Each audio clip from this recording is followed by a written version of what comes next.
We're also going to be adding and subtracting polynomials. So notice the first one, example 3, I am adding this right here.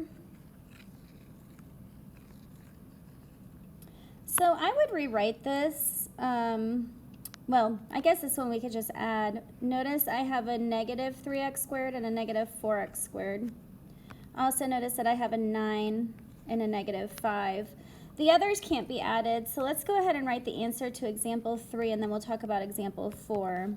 If I add in descending order of x's, I'm going to first show my 2x cubed. Then I'm going to go ahead and add a negative 3x squared and a negative 4x squared, which is negative 7x squared.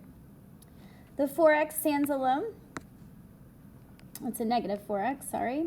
And then when I add 9 and negative 5, I do get 4.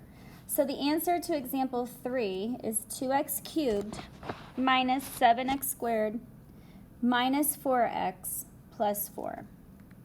Example 4 is a little bit more difficult because notice that I have to go ahead and subtract this from that. So example 4 is literally saying take 2x squared minus 9x plus 7 and subtract all of 3x squared plus 4x minus 5.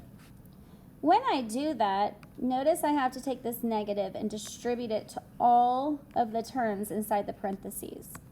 So I have 2x squared minus 9x plus 7 minus 3x squared minus 4x plus 5.